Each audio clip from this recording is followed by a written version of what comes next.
Assalamualaikum warahmatullahi wabarakatuh. Hai sahabat bos, hari ini kita akan kedatangan tamu spesial yang akan membahas bedah buku pertama kita, yaitu Abangda Sarura Manaskan dari tim Dive Our Society.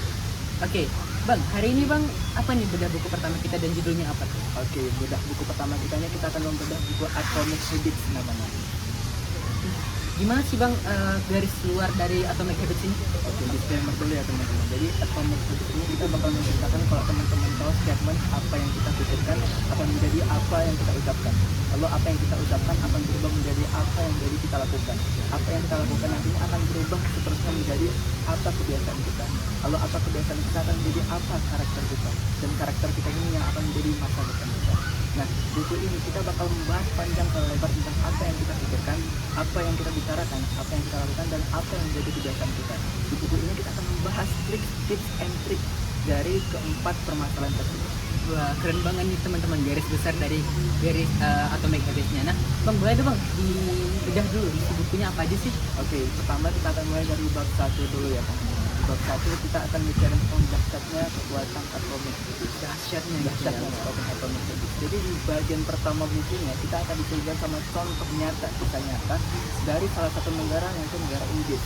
Di negara Inggris ini ada nama kota yang namanya Britania Raya. Nah, di kota Britania Raya ini terdapat organisasi balap sepeda ya, Kak. Organisasi balap sepedanya kita sebut British Cycling. Tapi di organisasi balap sepeda ini ternyata dalam 110 tahun tidak pernah mendapatkan juara. 110 tahun. 110 tahun Wah, tidak keren pernah banget. juara. 110 tahun teman-teman. Jadi lama banget gak? Bahkan sampai perlombaan balap sepeda akbar terbesar, Tour de France, dan mereka juga tidak menang di situ. Tidak menang, sayang banget. Nah, apa yang mereka lakukan dari organisasi ini? Ternyata mereka merekrut satu pelatih baru. Pelatih baru ini kita sebut namanya Dev. Nah, yang menjadi pembeda antara Dev dengan pelatih-pelatih sebelumnya ini, Dev menerapkan perubahan-perubahan kecil yang berbeda dari pelatih-pelatih sebelumnya, Pak. Yang mana dalam pelatihannya ini Dev menerapkan perubahan seperti bantal. Dev bahkan melihat bantal yang nyaman, ukuran tempat tidur yang nyaman, agar si pembalap sepedanya ini bisa tidur dengan nyaman. Bahkan sampai di ukuran kecil. Bahkan selain itu Dev juga menerapkan perubahan kecil seperti menyewa dokter hanya untuk menerapkan bagaimana cuci tangan yang baik. Menyewa dokter hanya untuk cuci tangan. Hanya untuk cuci tangan yang baik. Tujuannya itu semata-mata agar pembalap sepeda ini nantinya tidak gampang menang virus influenza. Wah, bentar. Menyewa dokter hanya untuk mereka tidak kena influenza Dengan cara cuci tangan yang baik. Lanjut Bang, lanjut. Oke. Makin keren nih. Makin keren karena itu hal-hal kecil yang jarang yang sering sekali itu dilewatkan sama pelatih. Karena notabene-nya pelatih itu biasanya pelatihannya 8 jam sekali, balap sepeda yang bagaimana. Mereka jarang menerapkan pelatihan kecil seperti ukuran bantalnya bagaimana cara cuci tangannya, hal-hal sepele seperti itu yang padahal notabene-nya itu sangat besar efeknya ke pembalap sepeda tadi ya. Oke, ternyata dari penerapan yang dilakukan oleh Jeff tadi terjadi perubahan hanya dalam 5 tahun enggak? Hanya dalam 5 tahun. Iya, 5 tahun pelatihan mereka dan mereka mendapatkan juara di setiap olimpiade sepeda. Dari 110 tahun, wah, dari 5 tahun pelatihan dan mereka mendapatkan juara. Dan itu berterus selama 10 tahun. Mereka mendapatkan juara terus menerus.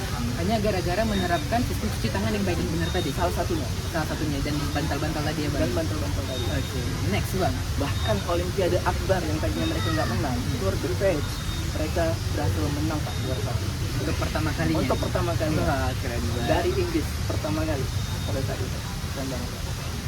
Nah, analogi tadi, contoh yang diterapkan dari buku tadi itu mendapatkan kita wawasan baru, insight baru nih. Insight baru gimana sih?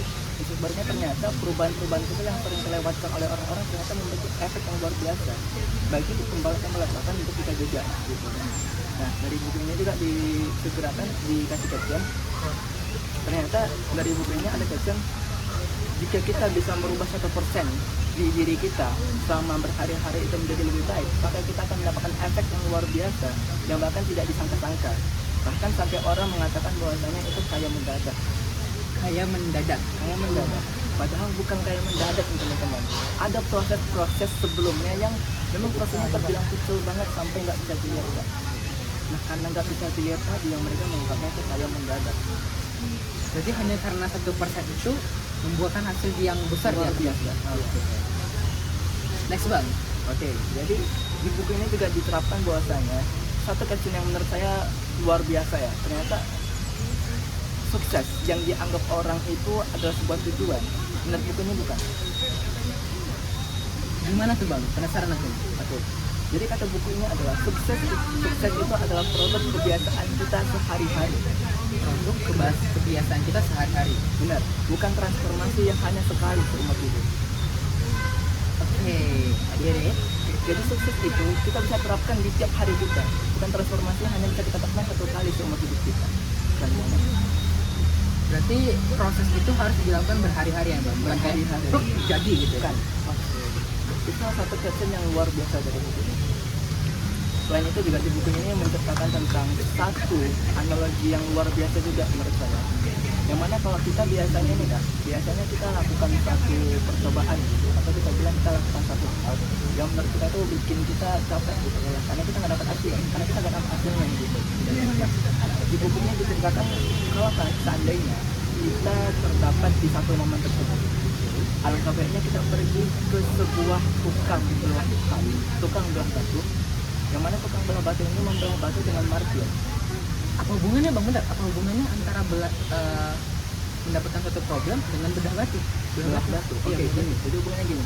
Karena kebiasaan orang, ketika orang itu melakukan perbuatan yang menurut dia tidak ada hasilnya. Oke, diralat sebenarnya bukan tidak ada hasilnya, tapi nggak nampak hasilnya. Nggak nampak hasilnya. Nah, biasanya cenderung mereka mulai rasanya malas melakukannya, mulai rasanya bosan, jenuh gitu ya. Contohnya kita pengen putih, terus kita pakai skincare gitu. Kita beli skincare mahal-mahal, kita pakai kok nggak putih-putih gitu ya. Nah, kebanyakan orang setelah melihat hasilnya yang nggak signifikan kayak gitu, mereka udah mulai malas pakai skincare-nya gitu. Mereka mulai beli skincare yang baru, atau mungkin mereka nggak mau pakai skincare lagi karena ya hasilnya juga sama doang gitu. Nah, di buku ini dijelasin kan, kalau orang-orang kayak gitu tuh kalau cocoknya mereka pergi ke tukang belah batu. Yang tukang ini membelah batu dengan martil. Yang ketika kita lihat tukang belah batu ini nggak pernah membelah batu sampai di pukulan 100. Jadi tukang belah batu ini udah mukul batunya sampai 100 kali kan, tapi nggak pecah di batunya. Tapi sampai pukulan ke 101 batunya terbelah jadi dua. Wah, berarti bukan karena satu pukulan di 101, tapi karena dari 100 pukulan tadi ya bang? Nah, itu dia. Bukan karena pukulan di 101-nya, tapi karena ada pukulan dari 1 sampai 100 yang menyebabkan pukulan ke 101-nya itu terbelah. Keren banget. Next bang. Oke, jadi salah satu tips and trick nih Kak dari buku ini guna untuk kita lebih konsisten dalam menerapkan 1% di setiap harinya kita. Bukunya menerapkan tips and trick yang lumayan simpel menurut saya. Mereka mengatakan bukunya lupakan sasaran dan berfokuslah pada sistem. Lupakan sasaran dan berfokuslah pada sistem. Lupakan sasaran, fokus pada sistem. Gimana tuh bang? Oke, karena sasaran itu selalu berkata hasil, Sasaran selalu mengatakan hasil. sedangkan sistem adalah proses menuju hasilnya. I get it. Salah satu tips and trick yang menurut saya simpel ya, tapi itu luar biasa banget. Yang sebenarnya banyak orang itu berpikir udah tahu gitu, cuman mereka kurang mendalami Kak. Tapi di buku ini dijelasin dengan cara detail yang sangat dalam. Menurut aku ya, menurut aku pribadi itu luar biasa banget. Salah satu contohnya di buku ini bilang pemenang dan pecundang itu memiliki sasaran yang sama. Pemenang dan pecundang mempunyai sasaran yang sama. Contohnya bang, makin penasaran kan? Di sebuah lomba, terdapat pemenang, Iya benar. terdapat yang kalah. Oke. Tujuan yang menang dan tujuan yang kalah sama-sama terpenuhi. Oke. Sasaran mereka sama-sama terpenuhi. Tapi yang membedakan antara pemenang dan yang kalah itu adalah sistem. Oke, berarti sasaran mereka sebagai pemenang, tapi sistem mereka adalah prosesnya. Prosesnya lah yang membedakan mereka. That's why buku ini mengatakan fokuslah pada sistem dan lupakanlah sasarannya. Jadi jangan berfokus pada sasaran, tapi fokuslah pada sistem. Tapi bang, bukannya semua orang pengen menang bang? Benar, semua orang itu pengen menang Kak. Tapi cenderung dengan perasaan ingin menang, mereka melupakan bagaimana prosesnya. Ada orang-orang yang berpikir ingin diet, mereka ingin banget diet gitu Kak, fokus banget pada sasaran, tapi mereka masih tidur-tiduran di tempat tidur, mereka masih makan makanan yang kalorinya tinggi, mereka lupa sasaran, mereka lupa prosesnya bagaimana, mereka lupa bagaimana penerapan sistemnya. Nah, hal-hal yang seperti itu yang di Bennett dan fokus sama buku. Buku ini mengatakan proses-proses itu disebut survivorship bias, yang mana mereka itu lebih berfokus pada sasaran sampai melupakan bagaimana sistem-sistem yang mereka bentuk. Disadvantage yang kedua dari buku yaitu meraih sasaran hanya perubahan sesaat. Meraih Sasaran sasaran hanya perubahan sesaat. meraih sasaran hanya perubahan sesaat. Gimana tuh Bang? Oke, jadi cenderung nih Kak, orang-orang yang udah meraih sasarannya, mereka ini melupakan Kak sistem-sistem yang udah kita bangun sendiri. Apa nih? Ada orang yang dia itu pengen diet dan mereka sasarannya itu dari 72 kilo ke 50 kilo. Begitu mereka sampai ke sasaran yang 50 kilo ini Kak, mereka melupakan sistem-sistem yang mereka udah bangun. Mereka mulai lagi jago sembarangan, mereka mulai lagi masuk olahraga, and then mereka kembali lagi ke 72 kilo. Artinya mereka ya berputar di situ aja. Dari 72 kilo mereka kembali sama sistem yang lama, penerapan yang lama, kembali ke 50 kilo, lalu mereka lupakan lagi sistemnya dan kembali lagi ke 72 kilo. Berarti kayak sistem lingkaran setan gitu lah ya Bang ya. Jadi setelah mereka mendapatkan tujuan mereka lupa tentang proses-proses yang telah mereka lalui gitu ya. Next Bang, yang ketiga. Yang ketiga yaitu sasaran itu membatasi kebahagiaan mereka. Sasaran membatasi bukannya sasaran itu menjadi bahagia mereka Bang? Nah, ini sedikit kita jelasin. Ternyata sasaran yang menjadi bahagia mereka ini cenderung mereka yang meletakkan sasaran terlalu tinggi atau meletakkan sasaran yang diinginkan mereka. Mereka berargumentasi bahwasanya ketika mereka sampai di sasaran itu aja, baru mereka merasakan bahagia. Yang pada akhirnya setiap proses sistem yang mereka lalui, mereka merasakan sakit bukan bahagia. Dalam banget. Padahal sebenarnya kalau mereka merasakan kenyamanan dalam sistem mereka yang mereka bangun, mereka merasakan kebahagiaan di dalam sistem mereka bangun, mereka pada akhirnya juga akan mencapai sasaran itu. Mau bahagia atau tidaknya, sasaran akan dicapai. That's why kenapa nggak bahagia aja di sistemnya dulu gitu. Next Bang. Tips yang keempat yang ditawarkan oleh buku ini yaitu sasaran tidak bersesuaian dengan kemajuan jangka panjang. Gimana itu Bang? Jadi banyak orang meletakkan sasaran, mereka meletakkan sasaran menjadi atlet gym atau atlet olahraga dibilang postur tubuhnya ini menarik, olahraga gitu, olahraga benar banget. Tapi mereka meletakkan sistem-sistem yang tidak sesuai dengan sasaran mereka.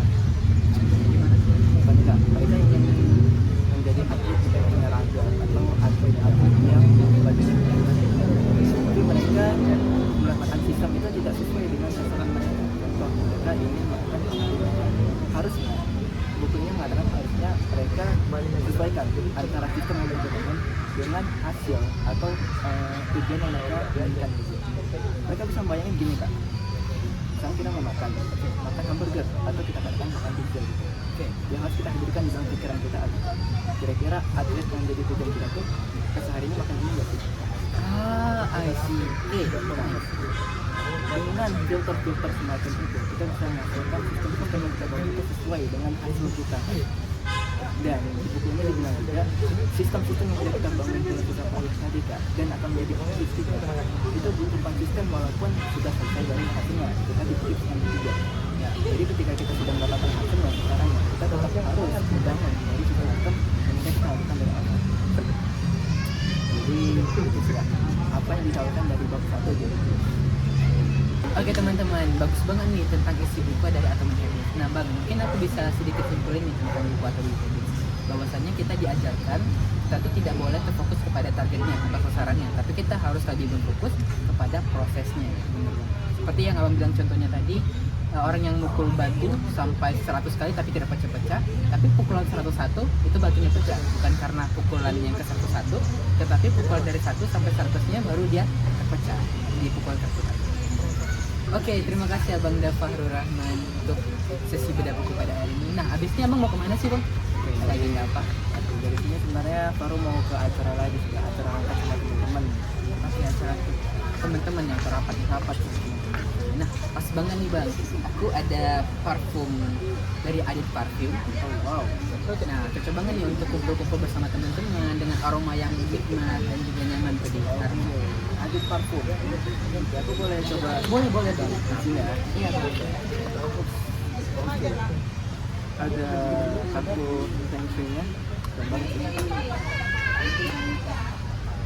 Wangi banget. Ini aroma cowok banget ya. Formalnya dapet, kesannya cowok macamnya juga dapet. Wangi banget, luar biasa. Oke. Thank you banget ya kak. Iya sama-sama bang Dasari. Terima kasih juga untuk hari ini sudah bergabung bersama Breakout. Oke teman-teman, untuk terakhir dari slogan Breakout Society, saya ikutin bang bareng-bareng. Boleh boleh. BLS Breakout Society.